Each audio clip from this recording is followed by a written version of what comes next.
அண்மை செய்தி, மாணவி அனிதாவின் உடலுக்கு இறுதிச் சடங்குக்கான ஏற்பாடுகள் தற்பொழுது நடந்து வருவதாக தகவல்கள் வந்திருக்கின்றன. அந்த நேரலை காட்சிகளை நாம் பார்க்கவிருக்கிறோம்.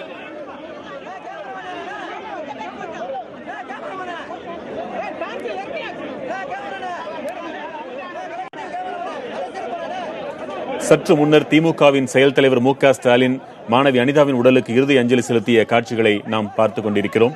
10 லட்சம் ரூபாயை திராவிட முன்னேற்ற கழகத்தின் சார்பாக அனிதாவின் குடும்பத்திற்கு அவர் இழப்பீடாக அறிவித்திருக்கிறார்.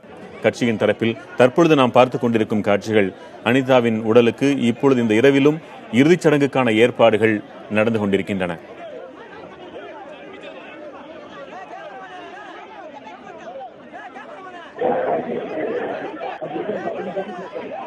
செய்தியாளர் சார்லஸ் இணைப்பில் இருக்கிறீங்க. என்ன முடிவு எடுத்திருக்காங்க சார்லஸ்? வெங்கட பிரகாஷ், இப்ப சற்று நேரத்துக்கு முன்னதாக அவர்கள் இறுதி சடங்குகளை துவக்கி அந்த இறுதி சடங்குகளை முடித்து இப்ப தற்போது ஊர்வலம், அதாவது அனிதாவுடைய உடலை ஒரு ரதமான ஒரு வண்டியில் அமைத்து அவர்கள் தற்போது துவக்கியிருக்காங்க. அந்த ரதத்தில் இப்ப தற்பொழுது அனிதாவுடைய உடல் வைக்கப்படுகிறது. இறுதி ஊர்வலம் என்பது தற்போது துவங்கி இருக்கு.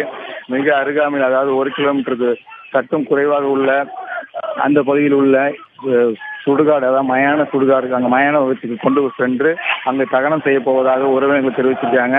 அனைத்து இறுதி சடங்குகளையும் அவர்கள் முடித்து விட்டார்கள்.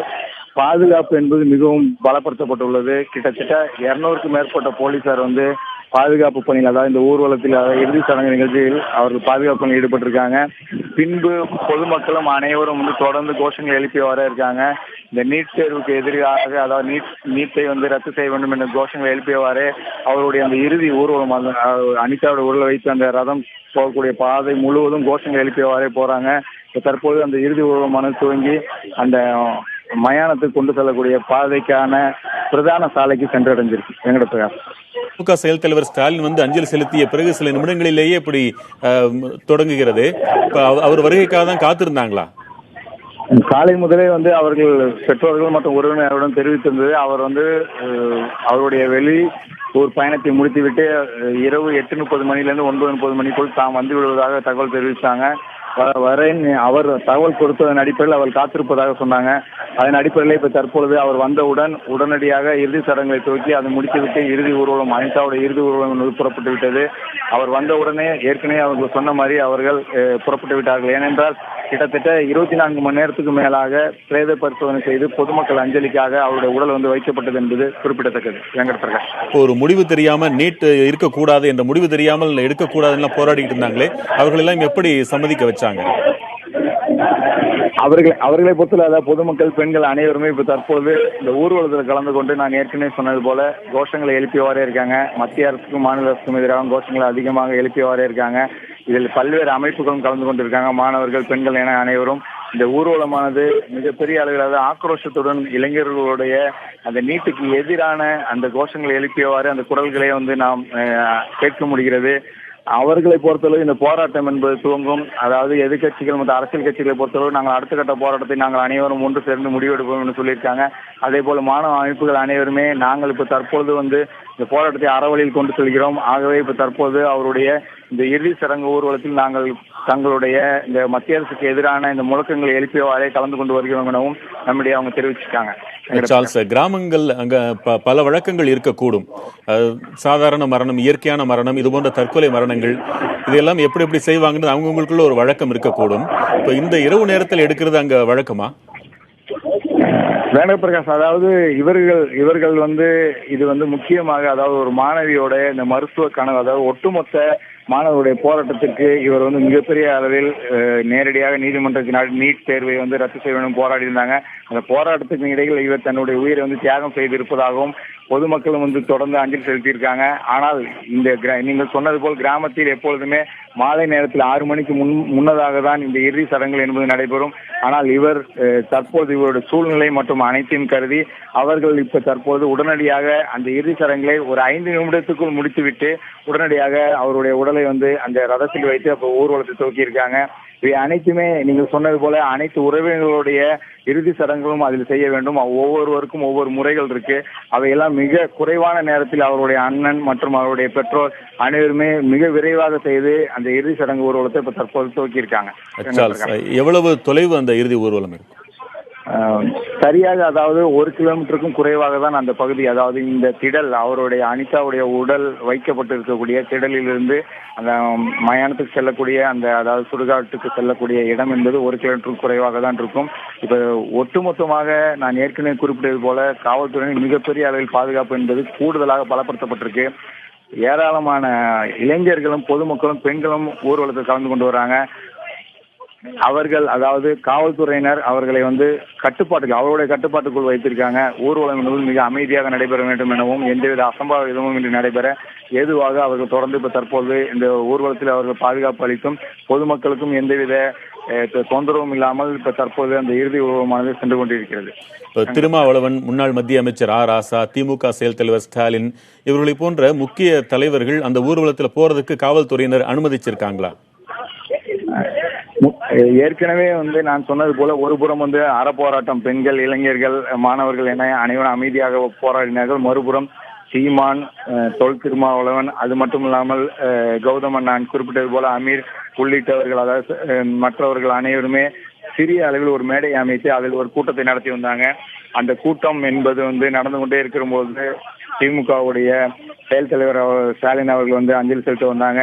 பின்பு உடனடியாக திருமாவளவன் அந்த பகுதிக்கு அவர் அஞ்சலி செலுத்திய பிறகு தானும் அந்த இறுதி சடங்கை அவர் அந்த பெற்றோர் உடன் பிறந்த அந்த சகோதரர்கள், அனிதாவுடைய சகோதரர்கள் செய்யக்கூடிய அந்த நிகழ்வுகளில் இவரும் பங்கேற்றார். இவரும் அந்த இறுதி சடங்குகளை செய்து தற்போது அவரும் இதில் பங்கேற்றுள்ளார். இவர்கள் அனைவருமே ஊர்வலமாக சென்று கொண்டிருக்காங்க. மாணவ அமைப்புகள் பின்னே செல்ல அவர் அனைவருமே இப்ப தற்பொழுது முன்னதாக இந்த ஊர்வலத்தில் கலந்து கொண்டு வராங்க. காவல்துறையை தவிர அரசு தரப்புல, நிர்வாக தரப்புல யாராவது அங்க இருக்காங்களா? நிர்வாக முக்கியமாக மாவட்ட ஆட்சியர் கிட்டத்தட்ட நேற்று சம்பவம், அதாவது இந்த அனிதா அவர்கள் தற்கொலை செய்து கொண்ட நிகழ்வுக்கு அந்த சம்பவத்துக்கு பிறகு அவருடைய செய்தி கேட்டு, அதாவது இந்த பகுதிக்கு அவர் தன்னுடைய முழுவதும் வருவாய்த்துறையா இருக்கட்டும், காவல்துறையா இருக்கட்டும், அனைத்து துறை அதிகாரிகளையும் இங்கே உடனடியாக அனுப்பி வைத்து அனைத்து பணிகளையும் முடுக்கி விட்டிருந்தாங்க. குறிப்பாக நேற்று முதல் இங்கே இருக்காங்க அரியலூர் மாவட்ட ஆட்சியர் அவர்கள், லட்சுமி பிரியா, அது மட்டுமில்லாமல் வருவாய்த்துறை அதிகாரி இங்க இருக்காங்க. வருவாய் கோட்டாட்சியர் தொடர்ந்து நேற்று, அதாவது நான் குறிப்பிட்டது போல 24 மணி நேரத்துக்கு மேலாக அவர்கள் இதற்கான ஏற்பாடுகளை, இப்ப நீங்கள் முன்னதாக ஒரு கேள்வி கூட கேட்டீர்கள், அதாவது இவ்வளவு நேரம் கழித்து கிராமங்களில் இது போன்ற இறுதி சடங்குகள் நடைபெறுமா என்று. அவர்கள் இது போன்ற இறுதி சடங்குகள் இதுவரைக்கும் அதாவது 6 மணிக்கு மேல் நடத்தியதாக அவர்கள் குறிப்பிடவில்லை. ஆனால் வருவாய் கோட்டாட்சியர் அவர்கள் மாலை நேரம் நெருங்கும் பொழுதே இரவு நேரத்தில் இந்த இறுதி சடங்கு என்பது நடைபெறும் என்று அவர்கள் அதற்காக கணித்து உரிய ஏற்பாடுகளை செய்திருந்தாங்க. தற்பொழுது அங்க அந்த சுடுகாடு பகுதியில், அதாவது மயானத்தில் உரிய விளக்குகள், அடிப்படை வசதிகளும் செய்து கொடுக்கப்பட்டுள்ளது. முழுவதுமாக காவல்துறையினர் இவ்வளவு பாதுகாப்பு ஈடுபடுத்தப்பட்டிருக்காங்க என்று நாம் குறிப்பிடும் பொழுது அவர்கள் யாரையும், பொதுமக்கள் யாரையும் எந்த துன்புறுத்தவும் இல்லை, யாருக்கும் எந்த இடைஞ்சலும் கொடுக்கவில்லை. ஆனால் வரக்கூடிய வாகனங்களை தடுத்து நிறுத்தி அதற்கான சோதனையில் ஈடுபட்டு உள்ளே வருபவர்களையும் வீடியோ பதிவுகள் செய்து உள்ளே அனுமதித்தாங்க. இது தொடர்பாகவும் நம் மாவட்ட ஆட்சியரும் நேரடியாகவே நாம் கேள்விகளை வைத்தோம். இது எந்தவித அசம்பாவிதமும் இன்றி அமைதியான முறையில் இந்த ஊர்வலம் மட்டுமல்லாமல் இறுதி சடங்கு நடைபெற வேண்டும் என்பதற்காக தான் இதுக்கான பாதுகாப்பு ஏற்பாடுகள் செய்யப்பட்டுள்ளது. எந்த தடையும் கிடையாது என்ற விளக்கத்தையும் மாவட்ட ஆட்சியர் கொடுத்திருந்தாங்க. தொடர்ந்து மாவட்ட நிர்வாகம் தன்னுடைய பணியை வருவாய்த்துறை மட்டுமில்லாமல் காவல்துறையினர் இணைந்து அவர்கள் இந்த இறுதி ஊர்வலத்துக்கான அனைத்து ஏற்பாடும் செய்திருக்காங்க. இப்ப தற்போது இறுதி ஊர்வலம் மிக அருகாமையில், அதாவது அந்த மயானத்துக்கு மிக அருகாமையிலேயே அந்த ஊர்வலம் என்பது சென்று கொண்டிருக்கிறது. சார்லஸ், ஏறத்தாழ 30 மணி நேரத்திற்கும் மேலாக ஒரு உடல் வைக்கப்பட்டு தமிழகமே கண்ணீர் அஞ்சலி செலுத்திய பிறகு தற்பொழுது அது தனது இறுதி பயணத்தை தொடங்கி இருக்கிறது. தமிழகத்தின் அனைத்து முக்கிய அரசியல் கட்சி தலைவர்களும் அந்த சிறிய கிராமத்தில் குழுமியிருக்கிறார்கள் என்றால் அங்கே இறந்து போனது ஒரு பெண் குழந்தை மட்டுமல்ல, ஒரு கனவு. இந்திய குழந்தைகள் பெருவாரியானவர்களின் கனவுகளின் ஒட்டுமொத்த வடிவமாக அவர் திகழ்ந்து கொண்டிருக்கிறார். அரசியல் பிழையினால் ஒரு மாணவியின் உயிரை நாம் பறிகொடுத்து விட்டோம் என்ற குரல்கள் தான் எழுந்து கொண்டே இருக்கின்றன. ஒரு ஜனநாயக நாட்டில் குடிமக்கள் ஒரு உடலை வைத்து போராட்டம் நடத்துவது என்பது அந்த குடியரசின் சீர்குலைவு என்பதாகத்தான் உலக அளவிலே பொருள் கொள்ளப்படும். ஊரை விட்டு வெளியேறி மலையில் தங்குவார்கள், குடும்ப அட்டைகளை திரும்ப திறந்து போராடுவது என்பதற்கெல்லாம் ஒரு அரசு ஏன் இவ்வளவு நடுங்குகிறது, அஞ்சுகிறது என்றால் அவையெல்லாம் குடியரசின் சீர்கேடுகளுக்கு உதாரணமாக கொள்ளப்படும் என்பதால் தான். ஒரு உடல் 30 மணி நேரத்திற்கு மேலாக வைக்கப்பட்டு போராட்டம் என்ற அளவிற்கு வந்திருக்கிறது என்றால் மத்திய மாநில அரசுகள் இதன் வீரியத்தை புரிந்து கொள்ள வேண்டும் என்பதாகவே அனைவரது கருத்துகளும் இருக்கின்றன. திராவிட முன்னேற்ற கழகத்தின் தலைவர் செயல் தலைவர் மிக வலுவாக மத்திய அரசை பார்த்து சாடியிருந்தார். இதேபோல் இன்று காலையிலிருந்து பல்வேறு தலைவர்களும் வந்தார்கள். அவர்கள் கூறிய அந்த வன்மையான கருத்துக்களை தொகுத்து சுருக்கமாக சொல்ல முடியுமா சார்லஸ்? வெங்கட பிரகாஷ், அதாவது நேற்று முதலே, அதாவது நீங்க குறிப்பிட்டது போல அது விடுதலை சிறுத்தைகளாக இருக்கட்டும், அது மட்டும் இல்லாமல் இடதுசாரிகள், திமுக மற்றும் அனைத்து தரப்பினரும், அதாவது இங்கு வரக்கூடிய அனைவருமே நேரடியாகவே மத்திய அரசை சாடினாங்க. இன்று காலை செய்தியாளர்களை சந்தித்த சுப்பை வீரபாண்டியனா இருக்கட்டும், அவர்களும் நீட்டுக்கு, அதாவது மத்திய மாநில அரசுகள் மாணவ சமுதாயத்துக்கு எதிராக, அதாவது செயல்படாத அரசாக மாறிவிட்டது. இந்த தேர்வு, அதாவது நீட் தேர்வு என்பது வரும் அல்லது வராது என்ற ஒரு தெளிவான எந்தவித அறிவிப்பும் இல்லாமல் மாணவர்களை சிறிதாக, அதாவது நீட்டிலிருந்து விலக்கு பெற்று விடுவோம் என்று மத்திய அரசிடம் பேசி வருகிறோம் என தமிழக அரசு தொடர்ந்து இவர்களுக்கு ஆறுதலை சொன்னதை தவிர எந்த விதமான நடவடிக்கையும் எடுக்கவில்லை என்று நேரடியாகவே திருமாவளவன் அவர்களாக இருக்கட்டும், அதே போல நாம் ஏற்கனவே குறிப்பிட்டது போல இந்திய கம்யூனிஸ்ட் கட்சியை சேர்ந்த முத்தரசன் அவர்கள் நேரடியாக அவர்கள் தங்களுடைய கருத்துக்களை பதிவு செய்திருந்தாங்க. செயல்படாத அரசாக மாணவர்கள், அதாவது மாணவர்களுக்கு முக்கியமான முடிவுகளை எடுக்க வேண்டும் மத்திய அரசு. ஆனால் எந்தவித முயற்சியும் மேற்கொள்ளாமல், அதாவது தமிழக அரசை சேர்ந்த பிரதிநிதிகள், அது முக்கியமாக அமைச்சர்களாக இருக்கட்டும், அரசு துறை அதிகாரிகளாக இருக்கட்டும், இவர்கள் நேரில் சந்தித்த போதெல்லாம் பரிசீலிக்கப்படும் என்று ஒரு சில வார்த்தைகளை மட்டும் சொல்லியிருந்தார். பிரதம மந்திரி அவர்களை சந்திக்கும் பொழுதும் இதே போட்டு தகவல்கள் மட்டுமே சொல்லப்பட்டது. இறுதியான எந்தவித இந்த நீட் விலக்கிற்கான எந்தவித முடிவும் அவர்கள் உறுதியாக ஆணித்தரமாக தெரிவிக்கவில்லை. மாணவர்களும் இதை நம்பியே காத்துக்கிட்டு இருந்தாங்க. இந்த மாதிரியான சூழ்நிலை இருப்பதாகவும் ஒவ்வொரு அரசியல் கட்சியை சேர்ந்தவர்களும் சரி, விவசாய சங்கத்தினர் மற்றும் நேரடியாகவே சாடினாங்க. மாணவர் சமுதாயத்தை, அதாவது குறிப்பாக இனிமேல், அதாவது மருத்துவ படிப்பு கிராமப்புறத்தில் உள்ளவர்களுக்கு சாத்தியமா என்று பல்வேறு கேள்விகளும் நேரடியாக எழுப்பினார்கள். இவருடைய இந்த போராட்டம் என்பது இதுதான், அவர் இறந்தாலும் இதுதான் தொடக்கம். இதற்கு இனிமேல் நீட் என்பது தமிழகத்தில் இருக்கக்கூடாது. மாணவர்கள் அனைவரும் போராட்டத்தில் ஈடுபட வேண்டும். அதற்கான மௌன போராட்டத்தை தற்பொழுதே துவக்க வேண்டும் எனவும் திராவிட கழகத்தை சேர்ந்த வீரமணி அவர்களும் குறிப்பிட்டிருந்தாங்க. இதுபோல் ஒவ்வொருவரும் தன்னுடைய கருத்தை ஆணித்தரமாக பதிவு செய்திருந்தாங்க. மத்திய அரசு தொடர்ந்து தமிழகத்தில் பல்வேறு முறையில் தமிழகத்துக்கு எதிராக வஞ்சிப்பதாகவும் அவங்க தன்னுடைய கருத்தில் குறிப்பிட்டிருந்தாங்க. நிச்சயமாக சார்லஸ், ஒரு பூ போன்ற அந்த பெண்ணின் உடல் பூப்பல்லக்கில் வைக்கப்பட்டு இறுதி ஊர்வலத்தில் சென்று கொண்டிருக்கிறது. அந்த கிராம மக்கள் மட்டுமல்லாமல் தமிழகத்தைச் சேர்ந்த எண்ணற்றோர் அதன் பின்னே சாரையாக சென்று கொண்டிருக்கிறார்கள். இதில் குறிப்பிடத்தகுந்த ஒன்று, தமிழகத்தில் நீட்டிற்கு ஆதரவான குரல்களும் எழத்தான் செய்கின்றன. மாற்று கருத்துக்களுக்கு எப்பொழுதுமே ஜனநாயகத்தில் மதிப்பு உண்டு. அப்படி நீட்டுக்கு ஆதரவாக பேசுபவர்கள் கூட இந்த பெண் குழந்தையின் மரணத்திற்காக கண்ணீர் உகுக்கின்றனர். இப்படி ஒரு மரணம் நேர்ந்திருக்கவே கூடாது என்றுதான் அவர்கள் கூறுகின்றனர். மத்திய அரசு, மாநில அரசு இவை ஒரு பக்கம் இருந்தாலும் உச்சநீதிமன்றம் ஒரு மாணவர் கூட பாதிக்கப்படக்கூடாது என்று உச்சநீதிமன்ற நீதிபதி ஒருவர் சொன்னாரே, இங்கு அவர் எதிர்பாராத இன்னொரு தரப்பில் பாதிப்பு என்பது உயிரிழப்பாகவே நேர்ந்து விட்டதே, அந்த நீதிபதி தருவாரா உயிரை என்ற குரல்களும் எழுகின்றன. நளினி நீட்டிற்கு ஆதரவாக உச்சநீதிமன்றத்தில் வாதாடியவர் மத்திய முன்னாள் நிதியமைச்சர் ப. சிதம்பரம் அவர்களின் மனைவி என்பதையும் குறிப்பிட்டாலும் தவறில்லை என்றே கருதுகிறேன். இனி முறையீடை செய்ய முடியுமா என்று பத்திரிகையாளர்கள் எழுப்பிய கேள்விக்கு, இனி முறையீடு என்று ஒன்று இருந்தால் அதை இறைவனிடம்தான் வைக்க வேண்டும் என்று அவர் பதில் கூறியது நம் நெஞ்சத்தில் ஆழ பதிந்து விட்டது. அதை ஒருவேளை இந்த மாணவி இப்படி தவறாக புரிந்து கொண்டாரோ என்று கூட இந்த தருணத்தில் நாம் எண்ண வேண்டியிருக்கிறது. என்ன முழக்கங்கள் எழுப்பப்படுகின்றன சார்லஸ்? வெங்கட பிரகாஷ், ஏற்கனவே நான் குறிப்பிட்டது போல மாணவர்கள் அனைவருமே நேரடியாக மத்திய அரசுக்கு எதிரான கோஷங்களை தான் எழுப்பி வந்தாங்க. காலை முதலே இங்கே இருக்கக்கூடிய மாணவர்கள், சிறுவர் சிறுமியர் அனைவருமே நீட்டை ரத்து செய்ய வேண்டும். தமிழகத்தில் மாணவர்களுடைய மருத்துவ படிப்பு இல்லாமல் அதுவும் கல்வி கனவு என்பது ஏழை எளிய மக்களுக்கு இனிமேல் கிடைக்குமா என்று பல்வேறு வகையான பதாகைகளை கூட ஏந்தியவாறு அவர்கள் தங்களுடைய போராட்டத்தையும் முழக்கங்களையும் அவர்கள் விடுத்து வந்தாங்க. ஆங்காங்கே அமர்ந்து சிறு குழுக்களாகவே தங்களுடைய எதிர்ப்பை பதிவு செய்து வந்தாங்க. மத்திய அரசு என்ன மாதிரியான நிலைப்பாட்டில் இருக்கிறது, என்ன மாதிரியான நிலைகளில் இந்த நீட்டை கையாண்டது என்று பல்வேறு விதமாக ஒவ்வொருவரும் தங்களுடைய கருத்துக்களை நேரடியாக இந்த கிராமத்தில் உள்ள ஒரு அதாவது பெரியவர்களாக இருக்கட்டும், பெண்களாக இருக்கட்டும், அவர்களுக்கு இந்த நீட் என்ன என்பதை தெளிவாக புரிய வைப்பதற்காக ஒவ்வொருவரும் தனித்தனியாக பேசி வந்தாங்க, நேரடியாகவும் குறிப்பிட்டு வந்தாங்க. இங்கே அந்த முக்கியமாக அனிதாவை பொறுத்தளவு தாயை இழந்தவங்க, அவர் தந்தை வேலைக்கு சென்றாலும் உடன் பிறந்த சகோதரர்கள் மற்றும் தன்னுடைய பாட்டி மற்றும் தாத்தாவின் அன்பு பாச வளத்திலே வளர்ந்தவங்க. இப்படி பலவிதமான உருக்கமான சில நிகழ்வுகளையும் சொல்லி இப்படி ஒரு படித்த ஒரு மாணவி தன்னுடைய உயிரை மாய்த்து கொண்டிருக்கிறார். இதற்கு காரணம் என்ன என்று பல்வேறு விதமான நேரடியான தகவல்களையும் மத்திய அரசு இது போன்ற செயல்பாட்டுக்கு என்ன காரணம் என்றும் நேரடியாக எதிராகவும் கோஷங்களை வைத்தாங்க.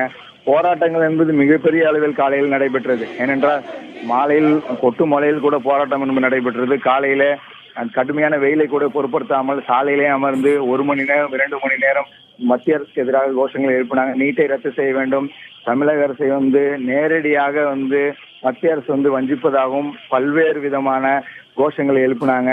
உருவ பொம்மைகளை எரித்து கூட தங்களுடைய போராட்டத்தை வெளிப்படுத்தினாங்க.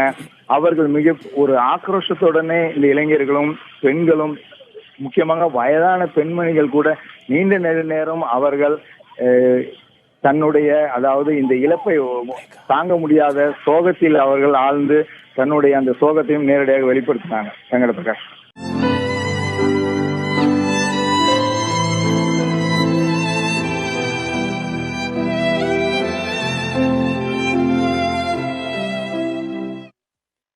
மாணவி அனிதாவின் இறுதி ஊர்வல காட்சிகளைத்தான் நாம் பார்த்து கொண்டிருக்கிறோம்.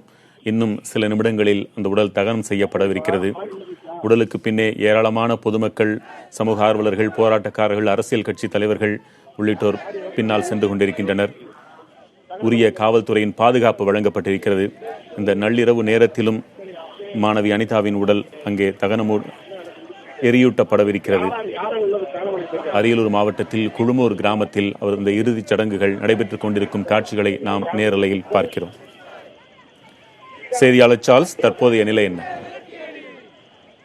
வெங்கட பிரகாஷ், அதாவது அனிதாவுடைய உடல் தற்பொழுது மயானத்துக்கு வாசலுக்கு முன்னதாக அந்த ரதம் என்பது அவருடைய உடலை வைத்துக் கொள்ளக்கூடிய ரதம் சென்று விட்டது. இன்னும் சிறிது நேரத்தில் அவருடைய உடல் என்பது தகனம் செய்யப்படும். நீங்கள் ஏற்கனவே கேட்டது போல பொதுமக்கள், அரசியல் பிரமுகர்கள், பெண்கள் என அனைவருமே கோஷங்கள் எழுப்பியவாறு இன்று காலை முதலே தன்னுடைய துக்கம் தொண்டையை அடைக்கும் என்பார்கள். அதையும் தாண்டி அவர்கள் நீட்டுக்கு எதிரான கோஷங்களை இன்னும் எழுப்பியவாறே இருக்காங்க.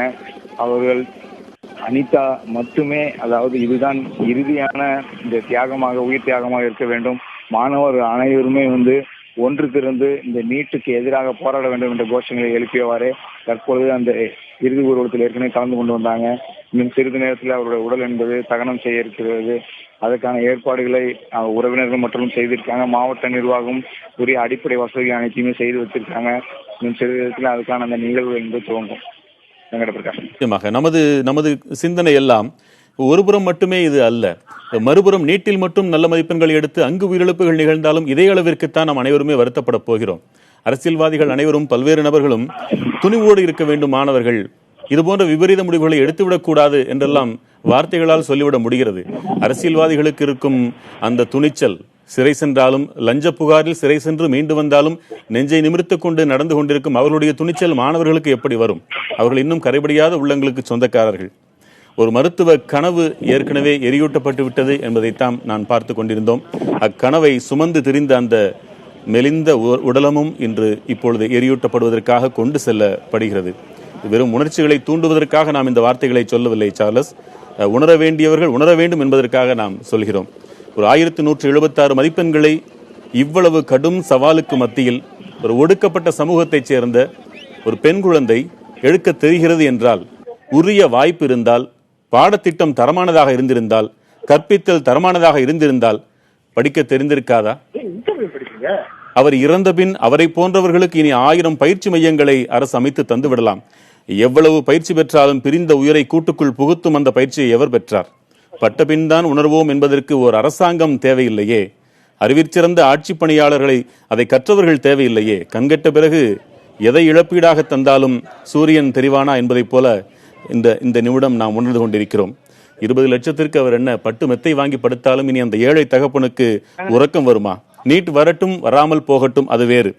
10 ஆண்டு காலத்தில் செய்ய வேண்டிய பள்ளிக்கல்வித்துறையில் செய்ய வேண்டிய சீர்திருத்தங்களை எல்லாம் செய்ய விடாமல், இந்த ஆட்சியாளர்கள் அப்பொழுதெல்லாம் அதில் உரிய கவனங்களை செலுத்தாமல், இறுதியில் 10 நாட்களில் மாணவர்கள் மொத்தமும் நீதிமன்றத்தை எதிர்நோக்கி தங்கள் எதிர்காலத்தை பணயம் வைத்ததை போன்ற ஒரு நிலைக்கு தள்ளியதைத்தான் நாம் அனைவரும் குற்றம் என்கிறோம்.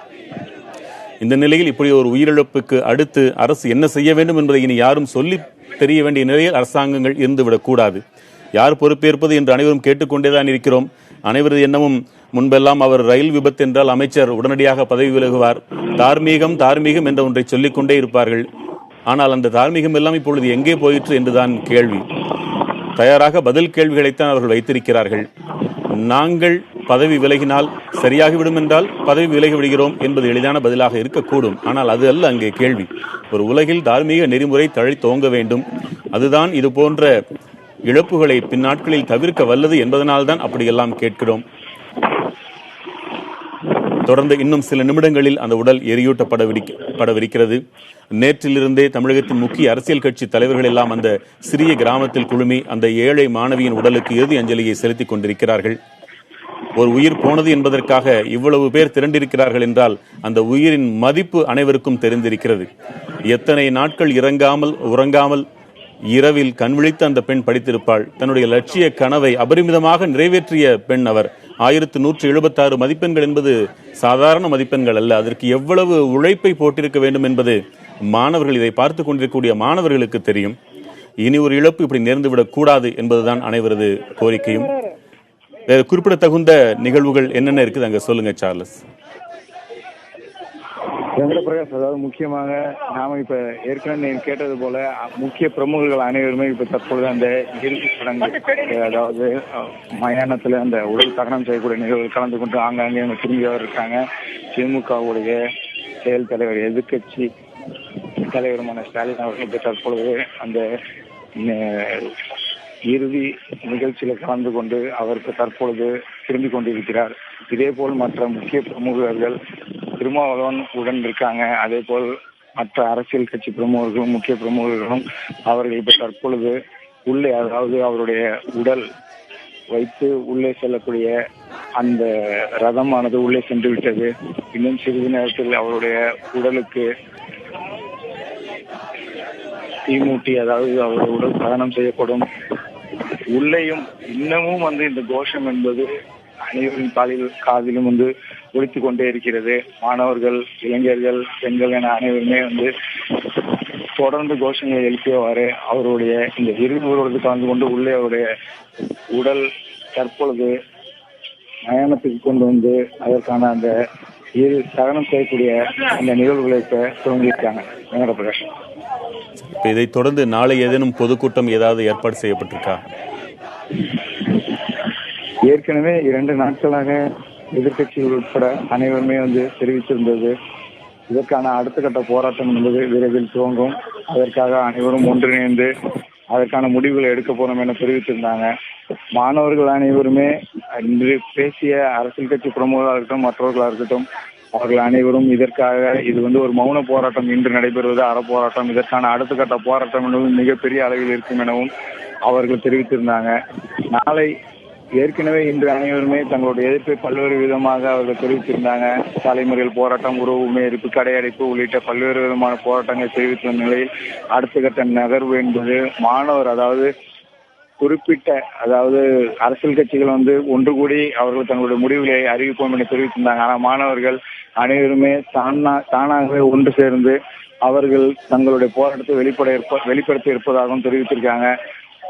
கூட்டம் என்பது தற்போது கட்டுக்கடங்காமல் இருக்கிறது என்று சொல்லலாம் வெங்கட பிரகாஷ். ஏனென்றால் மயானத்துக்குள்ளே தொடர்ந்து இளைஞர்களும் பொதுமக்களும் ஏராளமான பெண்கள், முக்கியமாக பெண்கள் கூட இப்ப தற்போது தகனம் செய்யக்கூடிய பகுதியில தொடர்ந்து அவர்கள் தங்களுடைய நீட்டுக்கு எதிரான கோஷங்களை எழுப்பியவாறும் இறுதி ஊர்வலத்தில் கலந்து கொண்டு அவர்கள் இப்ப தற்போது இருக்காங்க. அனிதா அவர்களின் உடல் என்பது அந்த மயானம், அதாவது தகனம் செய்யக்கூடிய அந்த தகன மேடைக்கு முன்னதாக அவருடைய உடலை சுற்றி அவர் உறவினர்கள் அனைவரும் வந்து கொண்டிருக்காங்க. இன்னும் சிறிது நேரத்துல அவருடைய உடலானது தகனம் செய்யப்படும். பாதுகாப்பு ஏற்பாடு என்பது ஏற்கனவே குறிப்பிட்டது போல பலப்படுத்தப்பட்டுள்ளது. இந்த குழுமூர் சாலை முழுவதுமே தற்பொழுது மக்களுடைய தலைகளாகவே காட்சியிருக்குன்னு சொல்லலாம். தற்போது சிறிது மழை பெய்யவும் துவங்கி இருக்கிறது. ஏற்கனவே மழை பெய்தப்பையும் போராட்டத்தையும் அவர்கள் எதையும் விட்டுவிடாமல் தொடர்ந்து போராட்டத்தை நடத்தி கொண்டே இருந்தாங்க. இப்ப தற்பொழுது பாதுகாப்பான ஏற்பாடுகள் செய்யப்பட்டிருந்தாலும் உள்ளே நூற்றுக்கணக்கானோர் தொடர்ந்து வர துவங்கி இருக்காங்க. இந்த மயான பகுதிக்கு மக்கள் அனைவருமே உள்ளேயும் தங்களுடைய கோஷங்களை எழுப்பியவாறு இந்த இறுதி சடங்கு நிகழ்ச்சியிலும் அவருடைய இந்த தகனம் செய்யக்கூடிய பகுதியிலும் தங்களுக்கு மத்திய அரசுக்கு எதிரான கோஷங்களை தொடர்ந்து எழுப்பியவாறே இருக்காங்க. வெங்கடபிரகாஷ், பார்ப்பதற்கே சங்கடமான காட்சிகளை நாம் பார்த்து கொண்டிருக்கிறோம். சார்லஸ், அதை கேட்பதற்கும் சங்கடமான ஒரு கேள்விதான். இப்ப நேத்திலிருந்தே அங்க ஆர்ப்பாட்டம் உறக்க குரல் எழுத்து போராடி கொண்டே இருக்கிறாங்க, குரல் எழுப்பிக்கிட்டே இருக்கிறாங்க. இறந்த உயிர் மீண்டும் வராது, இருப்பவர்கள் தங்களை கவனித்துக் கொள்ள வேண்டும் என்பதையும் நாம் பார்க்க வேண்டியிருக்கிறது. அங்க தண்ணி, உணவு இது போன்ற வசதிகள் குறைந்த அளவிற்காவது அங்க இருந்ததா, பயன்படுத்திக்கிட்டாங்களா? முக்கியமாக ஒரு தகவலை பதிவு செய்யணும் வெங்கடபிரகாஷ். அதாவது இங்கு காலை முதலே பார்த்தால் கண்களுக்கு தேவையான, அதாவது அடிப்படை வசதிகள், தண்ணீராக இருக்கட்டும், உணவாக இருக்கட்டும், அதெல்லாம் எதையும் இங்கு உள்ள பொதுமக்கள் யாரும் பொருட்படுத்தவில்லை. காலையிலே நான் பதிவு செய்தேன். வீட்டை விட்டு அவர்கள் நேற்று முதலே வீட்டை விட்டு வெளியே வந்து விட்டார்கள். வீட்டிற்குள்ளே கூட அதிகமான பொதுமக்களும் மற்றவர்களும் செல்லவில்லை. அனைவருமே அனிதாவுடைய உடல் வைக்கப்பட்டிருந்த அவருடைய வீட்டிற்கும் சரி, அவருடைய உடல் மீண்டும் திடலுக்கு கொண்டு வந்து வைத்தப்பையும் சரி, தொடர்ந்து அவர்கள் இதற்காக அவர்கள் தங்களுக்கு தேவையான உணவுகளை போய் வாங்கிக் கொள்வதற்காக கடைகள் கூட இல்லாமல் இருந்தது. அரசியல் கட்சிகள் இந்த கடைகளை சிறிதளவாக திறந்து வைக்க வேண்டும். ஆயிரக்கணக்கானோர் இங்கு வருகிறார்கள், அவர்களுக்கு தேவையான குடிநீர் கூட கிடைக்காத நிலை ஏற்படும். ஏனென்றால் குடிநீர் என்று குறிப்பிடுவது இந்த கிராமம் எப்படி ஒரு குக்கிராமம் என்று சொல்வார்கள். அடிப்படை வசதிகள்ல குடிநீர் கூட அதாவது உப்பு கலந்த தண்ணீர், அவர்களால் குடிநீருக்காகவே பல கட்ட போராட்டங்களில் ஈடுபட்டு குடிநீர் பெற வேண்டிய நிலையில் இருந்த கிராமம். மிகப்பெரிய அளவில் எந்தவித வளர்ச்சியும் கிடையாது. அப்படி இருக்கக்கூடிய கிராமத்தில் இப்படி ஒரு மருத்துவ படிப்பிற்காக ஒரு மாணவி தன்னுடைய இன்னொரு, அதாவது மருத்துவ படிப்பு கனவு தகர்ந்ததால் துறந்திருப்பதால் இந்த பகுதி மக்கள் அனைவருமே மிகுந்த மன வேதனை இருக்காங்க. நான் ஏற்கனவே இப்ப தற்போது குறிப்பிட்டது போல மழை என்பது ஓரளவு மிக வேகமாகவே பெய்ய தொடங்கிவிட்டது. அதையும் பொருட்படுத்தாமல் தொடர்ந்து உள்ளே அனைவரும் பொதுமக்களும் சரி, அரசியல் கட்சி பிரமுகர்களும் மற்றவர்களும் தொடர்ந்து அவருடைய அந்த மயான தகனம் செய்யக்கூடிய பகுதியில தொடர்ந்து அவங்க இங்கேயே அமைதியாக இருக்காங்க. ஒருபுறம் இந்த மிகப்பெரிய அளவில் ஆக்ரோஷமான கோஷங்கள் என்பது மத்திய அரசுக்கு எதிராகவே எழுப்பப்பட்டே வருகிறது. அந்த குடும்பத்தினர்னா யார் யாரு சார்லஸ்? பிரகாஷ், அதாவது அந்த வீட்டில், அதாவது இவ்வளவு பாசம் எல்லாம் பொதுவாக குறிப்பிடுவார்கள். 4 உடன் பிறந்த சகோதரர்கள் 4. கடைசியாக இருப்பவர் தான் அனிதா.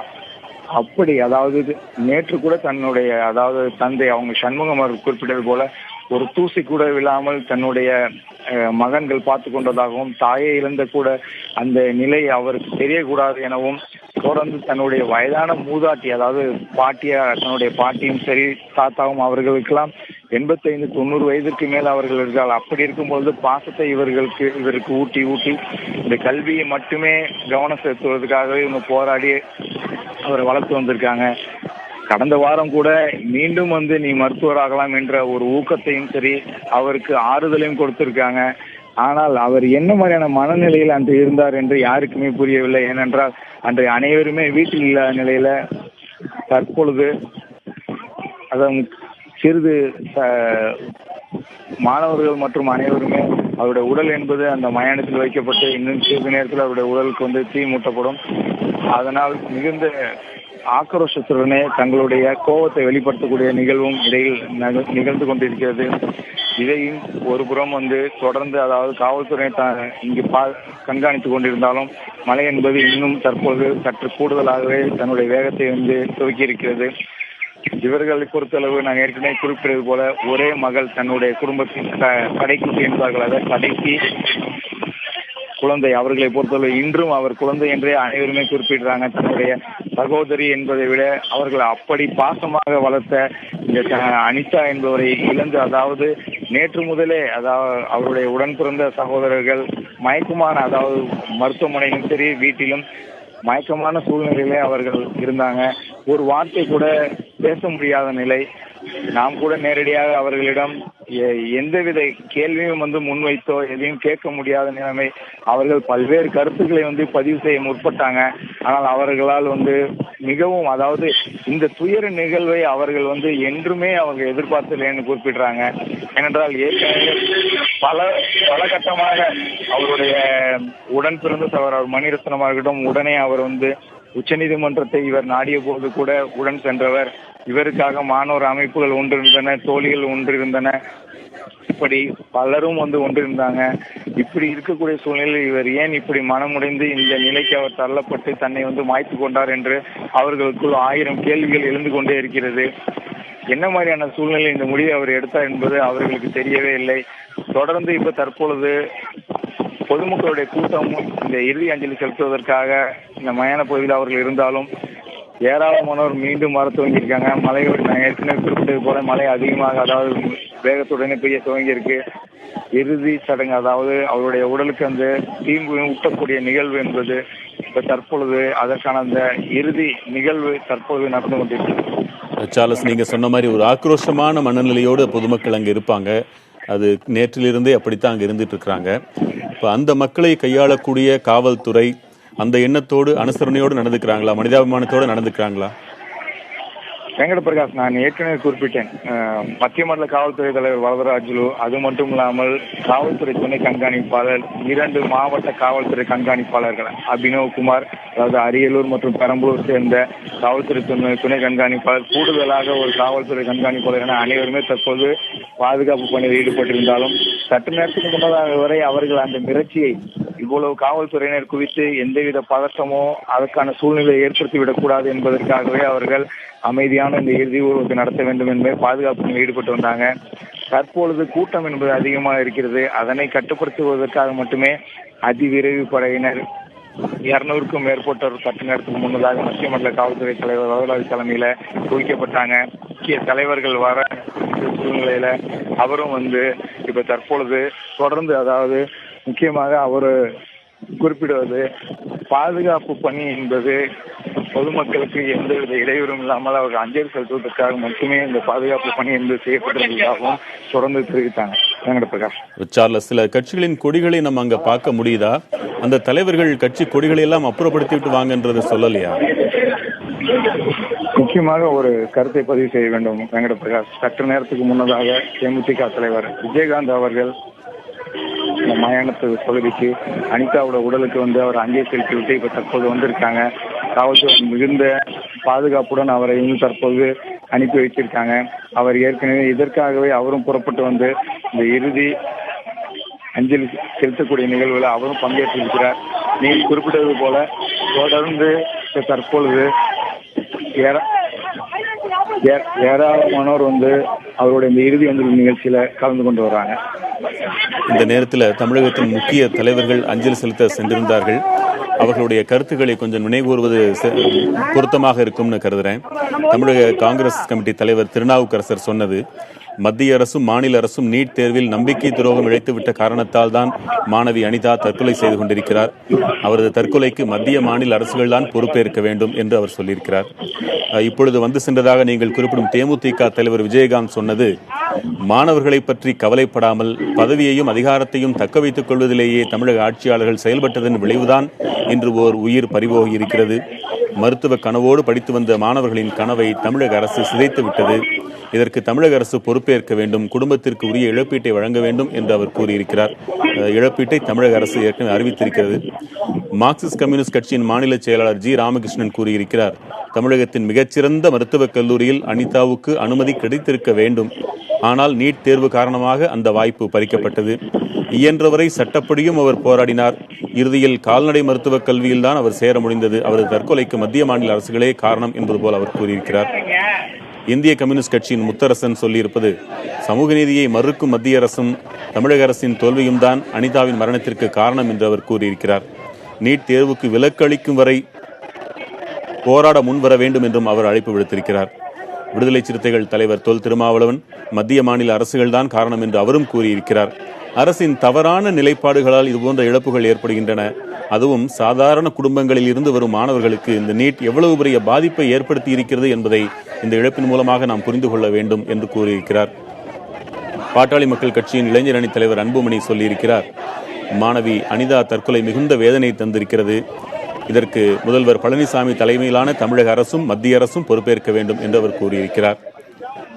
தமிழ் மாநில காங்கிரஸ் தலைவர் ஜி கே வாசன், அனிதாவின் உயிரிழப்புக்கு முழு பொறுப்பேற்க வேண்டியது இரண்டு அரசுகளும் தான். நீட் தேர்வு முறையால் தான் அனிதாவுக்கு மருத்துவ படிப்பில் சேர்வதற்கு இடம் கிடைக்கவில்லை என்று அவர் கூறியிருக்கிறார். தமிழக காங்கிரசின் முன்னாள் தலைவர் KV தங்கபாலு சொல்லியிருக்கிறார். 12ஆம் வகுப்பு தேர்வில் அவ்வளவு உயர்ந்த மதிப்பெண்களை பெற்ற அனிதாவின் தற்கொலை செய்தி பேர் அதிர்ச்சி தந்தது. எந்த சூழலிலும் மன உறுதியை இழந்துவிடக்கூடாது என்று அவர் சொல்லியிருந்தார். இந்த ஆண்டில் தோற்றாலும் கூட இன்னும் வாய்ப்புகள் இருக்கின்றன, அதை பயன்படுத்தி இருக்கலாம் என்று அவர் தனது ஆதங்கத்தை வெளிப்படுத்தியிருந்தார். அதிமுக நாடாளுமன்ற உறுப்பினர் மைத்ரேயன், அனிதாவுக்கு மருத்துவக் கல்லூரியில் இடம் கிடைக்காதது மிகுந்த வேதனை அளிக்கிறது, இத்தகைய தற்கொலைகள் தொடரக்கூடாது என்று கோரியிருந்தார். திராவிடர் கழக தலைவர் கி வீரமணி, இதற்கு காரணமானவர்கள் இனியாவது தங்கள் போக்கை கைவிட வேண்டும். கிராமப்புற மாணவர்கள் எவ்வளவு கடினமான சூழலில் இருந்து வருகிறார்கள், அவர்களுக்கு வாய்ப்புகள் எவ்வளவு குறைவாக இருக்கின்றன என்பதையெல்லாம் புரிந்து நடக்க வேண்டும். அதற்கு எடுத்துக்காட்டாகத்தான் அனிதாவின் இழப்பு இருக்கிறது, இனிமேலாவது உணர்ந்து கொள்ளுங்கள் என்று அவர் கூறியிருக்கிறார். சமத்துவ மக்கள் கட்சி தலைவர் சரத்குமார் சொல்லியிருப்பது, அதிக மதிப்பெண்களை பெற்றும் படிக்க வாய்ப்பு கிடைக்காதது மாணவியின் குற்றமா, மத்திய மாநில அரசுகளின் கல்விக் கொள்கையின் குற்றமா என்ற கேள்வி விடை கிடைக்காமலேயே தொலைந்து விட்டது என்று அவர் கூறியிருக்கிறார். நிச்சயமாக இதற்கு ஒரு விடை கிடைக்கும் என்று நாம் நம்புகிறோம். கல்விக் கொள்கைகளை வகுப்பவர்கள் தகுந்த சீர்திருத்த நடவடிக்கைகளை மேற்கொள்ள வேண்டும் என்றும் அவர் கூறியிருக்கிறார். டிடிவி தினகரனும் இன்று அங்கு சென்றிருந்தார். நீட் தேர்வை எதிர்த்து போராடிய அன்பு மகள் அனிதா தற்கொலை செய்து கொண்டார் என்ற செய்தி மிகுந்த மனவேதனையை தருவதாக இருக்கிறது என்று அவர் கூறியிருந்தார். நடிகர் கமல்ஹாசன் கூட அனிதா தன்னுடைய மகளைப் போலவே, அக்ஷராவைப் போலவே அவரும் ஒரு மகள்தான் என்று கூறியிருந்தார். அது இங்கே நினைவிற்கு வருகிறது. அவர் இத்தகைய முடிவை எடுப்பார் என்பதை நினைத்து பார்க்கவே முடியவில்லை, அவருடைய குடும்பத்தாருக்கு ஆழ்ந்த இரங்கல்கள் என்று டிடிவி தினகரன் கூறியிருக்கிறார். இவ்வாறு பல்வேறு தலைவர்கள் கூறியிருக்கிறார்கள். நிறைவாக வந்த திமுக செயல் தலைவர் மு.க. ஸ்டாலின் பத்திரிகையாளர்கள் சந்திப்பின் போது மிக கடுமையாக மத்திய அரசாங்கத்தை சாடினார். அதைத்தான் நான் முன்பு குறிப்பிட்டுக் கொண்டிருந்தேன். குறிப்பாக நிர்மலா சீதாராமன் அந்த அவசர சட்டம் எங்கே இருக்கிறது என்று தெரியவில்லை என்று கூறியிருந்தார். அதன் பிறகு ஓராண்டிற்கு விலக்கு தரப்படும் என்று அவர் கூறியிருந்தார். ஒருவரே இப்படி இரண்டு முறையும் மாறி மாறி பேசியிருக்கிறார் என்பதையும் அவர் குறிப்பிட்டிருந்தார். இன்னொரு புறமும் ஒரு குரல் எழும்பியது. இதையெல்லாம் சொல்வதற்கு இந்த அமைச்சர் யார் என்ற கேள்வியும் எழுந்தது. அவருக்கு என்ன அதிகாரம் தரப்பட்டது என்றெல்லாம் கேள்விகள் எழுந்தன. மத்திய அரசை மிக கடுமையாக தமிழக எதிர்க்கட்சி தலைவர் சாடி சென்றார். அனைத்தையும் தொடர்ந்து தற்பொழுது அனிதாவின் உடல் எரியூட்டப்படுவதற்காக அந்த மயானத்திற்கு கொண்டு செல்லப்பட்டு அங்கே வைக்கப்பட்டிருக்கிறது. இறுதி நிகழ்வின் இறுதி காட்சிகளை நாம் பார்த்துக் கொண்டிருக்கிறோம்.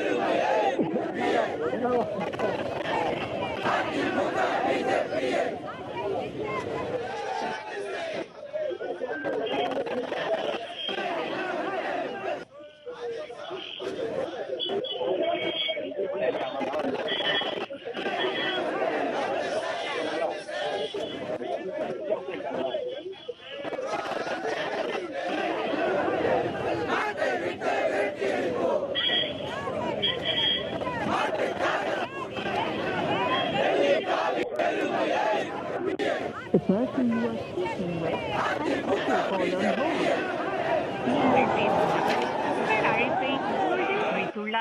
மருத்துவ படிப்பில் சேர முடியாத விரக்தியில் தற்கொலை செய்து கொண்ட மாணவி அனிதாவின் இறுதிச் சடங்குகளுக்கான ஏற்பாடுகள் நிறைவடைந்து விட்டன. இன்னும் சில நிமிடங்களில் அவரது உடல் எரியூட்டப்படவிருக்கிறது. தமிழகத்தின் பல்வேறு பகுதிகளிலிருந்தும் அந்த சிறிய கிராமத்திற்கு உணர்வாளர்கள் அங்கே சென்று குவிந்திருக்கின்றனர். எத்தகைய காரணத்தால் அந்த உயிர் பிரிந்திருக்கிறது என்பதை நன்கு உணர்ந்த உணர்வு பூர்வமான மக்கள் திரள் அங்கே குழுமூரில் குழுமியிருக்கிறது. அந்த கிராமத்தினர் அனைவருமே அந்த ஒரு பிள்ளை தங்கள் பிள்ளை என்றுதான் கண்ணீரோடு சொல்கின்றனர். கடந்த நேற்றும் இன்றும் அவர்களுடைய எண்ணற்ற அந்த கண்ணீர் குரல்களை நாம் தொடர்ந்து கேட்டுக்கொண்டே இருக்கிறோம். பொதுமக்களின் அஞ்சலிக்காக குழுமூரில் உள்ள அவரது வீட்டிற்கு அருகே உள்ள திடலில் தொடர்ந்து வைக்கப்பட்டிருந்தது. சாறை சாறையாக மக்கள் வந்து அஞ்சலி செலுத்தினார்கள். இந்த நள்ளிரவு நேரத்திலும் கூட ஆயிரக்கணக்கான மக்கள் அந்த ஊரில் திரண்டிருக்கிறார்கள் என்றால் அங்கே சிதைந்த கனவு எவ்வளவு நம்பிக்கையோடு சுடர்விட்டு பிரகாசித்துக் கொண்டிருந்தது, எத்தகைய சுடர் அணைந்து விட்டது என்பதை அவர்கள் உணர்ந்திருக்கிறார்கள் என்பதைத்தான் அது காட்டியது. இன்னும் சில நிமிடங்களில் அனிதாவின் உடல் எரியூட்டப்படவிருக்கிறது.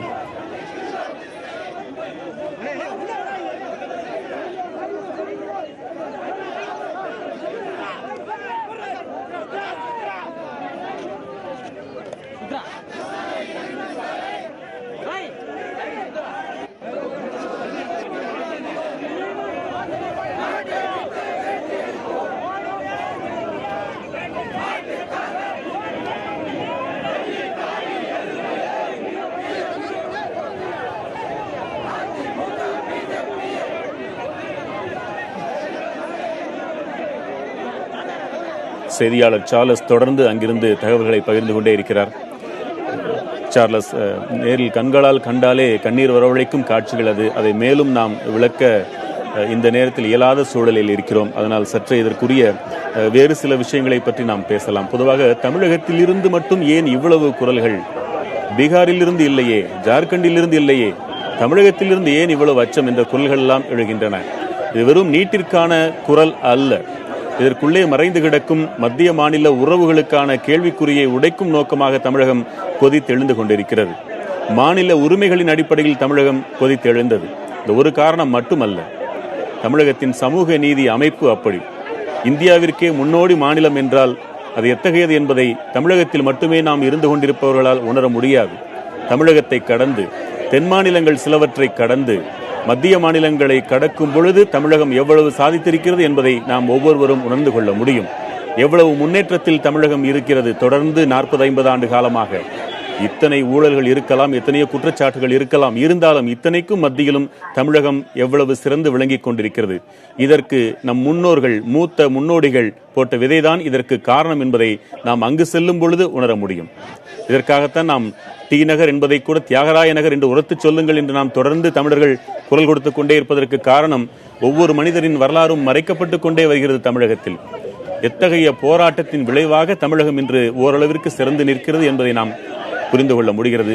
மீண்டும் மீண்டும் அதற்கு வேட்டு வைக்கும் பொழுது அதை எதிர்த்து குரல் கொடுக்கும் முதல் மாநிலமாகவும் தமிழகம்தான் திகழ்கிறது. இந்த அளவில் அந்த இறுதிச் சடங்குகளின் இறுதி காட்சிகளை நாம் பார்த்துக் கொண்டிருக்கிறோம்.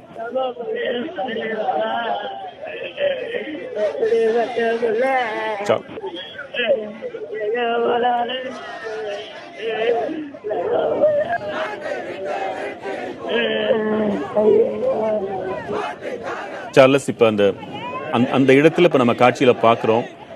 அவங்க யார் யாருன்றதை மட்டும் நீங்க சொல்ல முடியுமா சார்லஸ்? அவருடைய தந்தையை பார்க்க முடியுது. வெங்கட பிரகாஷ், அதாவது அவருடைய மூத்த சகோதரர் மணிரத்னம் அவர்கள் இருக்காங்க. அது மட்டும் இல்லாமல் தகப்பனார் சண்முகம் அவர் இருக்காங்க. உடன் அவருடைய உறவினர்கள் மற்றும் மற்றவர்கள் தற்பொழுது அந்த இறுதி தகனம் செய்வதற்கு முன்னதான அந்த சடங்குகளை செய்து வராங்க. அவர் உடல் எரியூட்டுவதற்கு அனைத்து ஏற்பாடுகளையும் செய்து அவருடைய உடலின் மேல் அந்த எரியூட்டுவதற்கான தேவையான பொருட்களை வைத்து இப்போ தற்பொழுது அவருடைய உடல் மீது தீ வைத்து தகனம் என்பது நிகழ்வு இன்னும் சிறிது நேரத்தில் நிகழ இருக்கிறது. தந்தை சற்று நேரத்துக்கு முன்னதாக தன்னுடைய சோகத்தை மிகப்பெரிய அளவில் அவரால் வெளிப்படுத்தி தாங்க முடியாத துயரத்தை நேரடியாக வெளிப்படுத்தினார். அவருடைய சகோதரர்களாம் இதுவரை தன்னுடைய சகோதரி பிரிந்த நிலையை அவர்களால் சொல்லக்கூட முடியாமல் யாரிடமும் தன்னுடைய அந்த அழுகை குரல் அது கூட அவர்களால் வெளிப்படுத்த முடியாத நிலைக்கு தள்ளப்பட்டிருக்காங்க. இன்று காலை கூட அவருடைய உறவினர் மயக்கமடைந்து அவர் மருத்துவமனைக்கு செல்லக்கூடிய நிலை. அப்படி அனைவருமே அனிதா மீது மிக பாசம் என்பது அவர்கள் ஊட்டி ஊட்டி வளர்த்தார்கள் என்று சொல்வார்கள். அதை அவர்கள் உடனே அவருக்கு என்ன தேவையோ உடனடியாக செய்து கொடுப்பதற்கு 4 சகோதரர்கள் உடன் இருந்தார்கள் என்ற தைரியத்தை அவர் பல ஆண்டுகளாகவே பள்ளி பருவத்திலே கொடுத்திருந்தாங்க. அவருடைய மருத்துவ கனவுக்கு இவர்களும் மிகப்பெரிய அளவில் ஊக்கமாக இருந்தார்கள் என்பது மிகையாகாது. தற்பொழுது அவருடைய உடல் மீது வைக்கல்கள் அமைக்கப்பட்டு இந்த இறுதியில் அவருடைய உடல் தகனம் செய்வதற்கான இந்த ஏற்பாடுகள் தற்போது செய்யப்பட்டு வருகிறது. இதை பார்த்து கொண்டிருப்பவர்களுக்கு ஒரு வேண்டுகோள், இளகிய மனம் கொண்டவர்களும் குழந்தைகளும் இதை பார்ப்பதை தவிர்க்குமாறு நாம் வேண்டுகோள் விடுக்கிறோம். நேரில் சென்று அந்த உணர்வில் பங்கெடுத்துக் கொள்ள இயலாதவர்கள் தொலைக்காட்சிகளில் இதை பார்த்து கொண்டிருக்க கூடும். அவர்கள் உங்கள் பிள்ளைகள் இதை பார்த்து கொண்டிருந்தால் அவர்களை பார்க்க வேண்டாம் என்று சொல்லிவிடுவதே சாலச் சிறந்தது. அவர்களுக்கு இதன் கருத்தை புரிய வைக்கலாம். இந்த காட்சிகளை அவர்கள் கண்ணுற வேண்டாம் என்றே நாங்கள் கருதுகிறோம்.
அரியலூரில் குழுமூரில் இடுகாட்டில் அனிதாவின் உடல் வைக்கப்பட்டு சில நொடிகளில் எரியூட்டப்படவிருக்கிறது.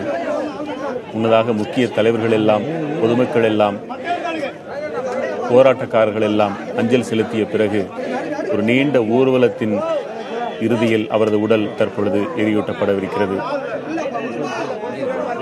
தலைவர்கள் முழக்கங்களை படித்துக் கொண்டே வருகின்றனர். பின்னால் வருபவர்கள் முழக்கமிட்டுக் கொண்டே வந்தனர். தமிழகமெங்கும் ஆர்ப்பாட்டங்களும் போராட்டங்களும் கிளர்ந்து எழுந்திருக்கின்றன. ஏறத்தாழ 30 மணி நேரத்திற்கு பிறகு அனிதாவின் உடல் இப்பொழுது இறுதிச் சடங்குகள் எல்லாம் நிறைவு பெற்று இன்னும் சில நொடிகளில் எரியூட்டப்படவிருக்கிறது. அவரது தந்தையின் கதறலை நாம் கேட்டோம்.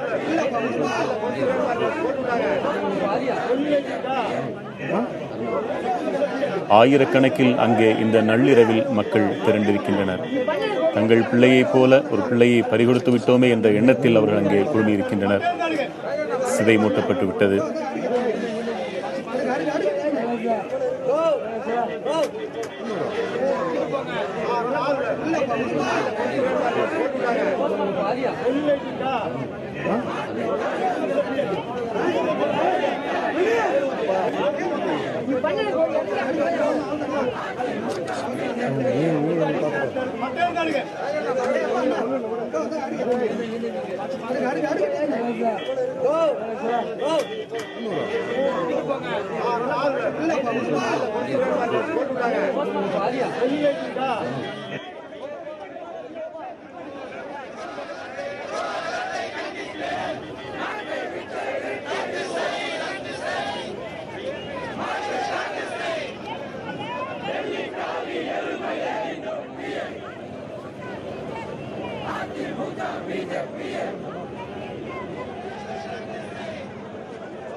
இடுகாடு வரை அத்தனை தலைவர்களுமே நடந்து சென்று அங்கே அந்த காட்சிக்கு சாட்சியாக நின்று கொண்டிருக்கின்றனர். நாளை இவர்கள் ஒருவேளை ஆளக்கூடும். அப்பொழுது நல்ல முடிவை எடுப்பதற்கு இது ஒரு உந்து சக்தியாக இருக்கட்டும். நள்ளிரவில் எரிகிறது அனிதாவின் உடல். இந்த காட்சியை நன்றாக உங்கள் மனதில் பதிய வைத்துக் கொள்ளுங்கள் என்று யார் உணர வேண்டுமோ அவர்களுக்கு இது காட்டுகிறது. ஆக்கப்பூர்வ நடவடிக்கைகளை இனியாவது எடுப்பதற்கு உந்துதலாகவாவது இருக்கட்டும், அதை மனதில் அழுந்த பதியட்டும் என்பதற்காகவே நள்ளிரவில் இந்த தீயின் கோர நாக்குகள் அந்த உடலை தீண்டுகின்றன. ஒருபுறம் மழை, மறுபுறம் தீயின் கோர நாக்குகள். இறுதியில் தீயின் நாக்குகளே வென்றன.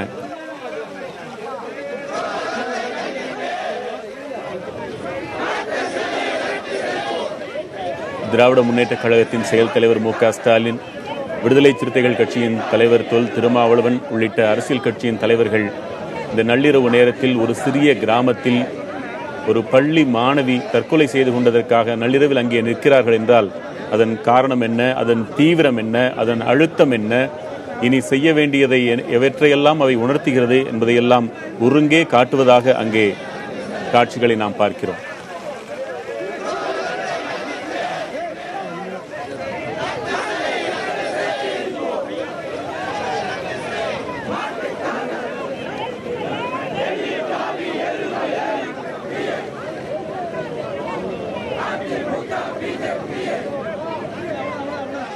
தேசிய முற்போக்கு திராவிட கழகத்தின் தலைவர் விஜயகாந்தும் அந்த இறுதி ஊர்வலத்தில் பங்கேற்றிருக்கிறார்.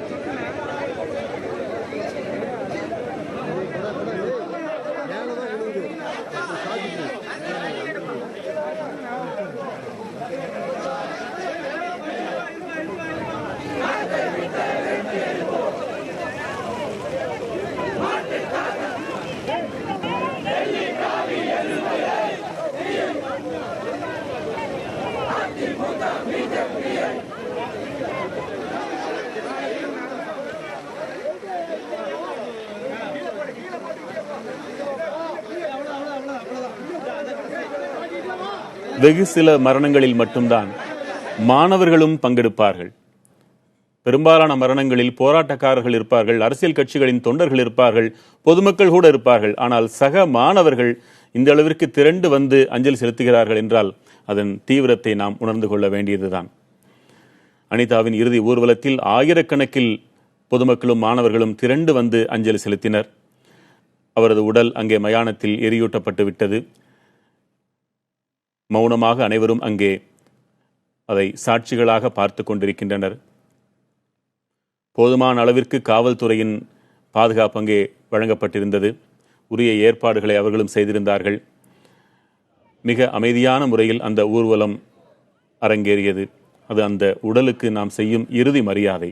போராட்டம் ஒருபுறம் இருந்தாலும் அந்த ஊர்வலம் அமைதியாக அரங்கேறியது. தற்பொழுது அவரது உடல் எரியூட்டப்பட்டுக் கொண்டிருக்கும் காட்சிகளை நாம் பார்க்கிறோம்.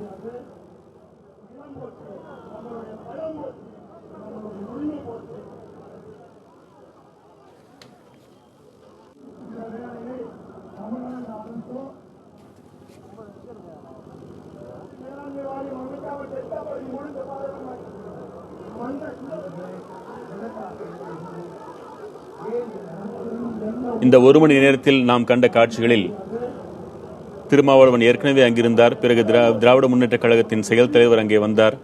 அதைத் தொடர்ந்து இன்னும் சற்று தாமதமாக தேசிய முற்போக்கு திராவிட கழகத்தின் தலைவர் விஜயகாந்தும் வந்திருக்கிறார். இதற்கு முன்னதாக பல்வேறு கட்சிகளின் தலைவர்கள் அங்கே வந்து சென்றிருக்கின்றனர்.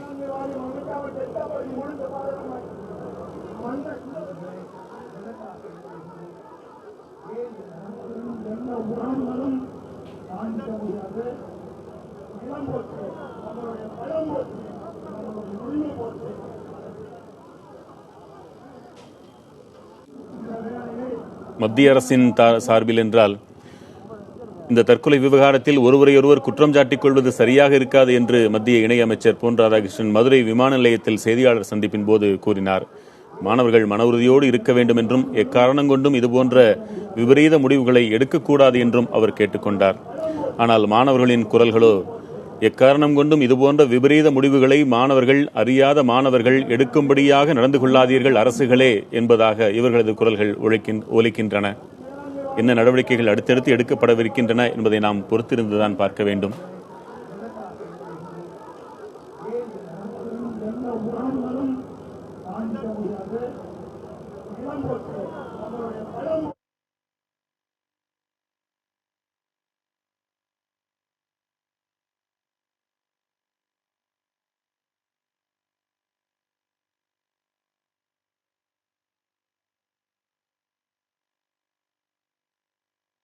செல்லூர் ராஜு தெரிவித்த ஒரு கருத்து இங்கே நினைவு கூறத்தக்கது. அரசு எவ்வளவு இழப்பீட்டை கொடுத்தாலும் அது அந்த உயிருக்கு ஈடாகாது என்று அவர் கூறியிருந்தார். தமிழக மாணவர்களுக்காக மாநில அரசு முடிந்தவரை தன்னாலான முயற்சிகளை செய்ததாகவும் உச்சநீதிமன்ற தீர்ப்பால் அது முடியாமல் போனதாகவும் தெரிவித்தார்.